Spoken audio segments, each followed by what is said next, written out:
Isso. Na Varana, há algum tempo, ele disse assim, que a diversidade não prejudica a unidade, enriquece.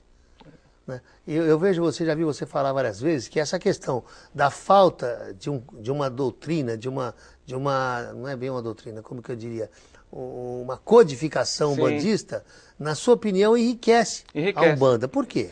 Porque ela dinamiza a Umbanda, no sentido que cada agrupamento ele tem agilidade para se adaptar àquelas consciências que ali o procurem.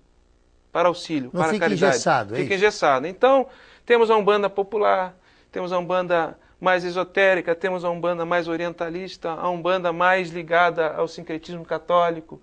E cada agremiação dessa é como se fosse um alto-falante que fala a linguagem que aquelas consciências precisam. E os ritos e as liturgias, o que são? Meras formas externas para que aquelas consciências ali se apoiem e tenham isso como âncora para buscar a sua espiritualização. De certa forma, Norberto, é mais ou menos o que a gente vê em Unilux. Unilux, o Fórum Interreligioso Universalista, é o trabalho que nós temos já há mais de 8 anos, onde nós conseguimos reunir mais ou menos 30 religiões, né? E que quase todos os líderes já passaram por aqui, pelo programa. Então eu e o Zanotti já conversamos com quase todos, né, Zanotti? Se não for todos, né? Porque, de certa forma, os nossos programas, tanto o programa de TV como o de rádio, são um braço desse movimento que Ramatiz coordena, que é o universalismo na Terra. E existe mais ou menos a mesma coisa. Nós notamos que a diferença é da forma, mas o fundo é o mesmo. Então o camarada, um veste roupa preta, o outro veste roupa branca, o outro veste roupa vermelha, o outro fica só de tanga, mas todos têm a sua roupa e todos querem o bem. Um acende incenso, o outro não acende, um acende vela, o outro defuma, mas todos estão buscando bem. Um faz prece olhando para Meca, o outro para Jerusalém, o outro de olho fechado, o outro de olho aberto olhando para o céu, mas todos fazem prece. Então fica mais ou menos um complemento. E o Adão Nonato, ele costuma dizer assim, que as religiões são mais ou menos como praça de alimentação em shopping. Está lá, os alimentos estão lá, você vai lá e faz o seu prato.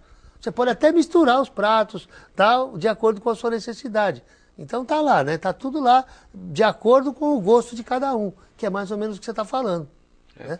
E nós temos uma característica hoje, o nosso consulente, as pessoas que procuram o centro de Umbanda, elas vão no centro espírita, elas vão na igreja católica, elas vão no templo evangélico.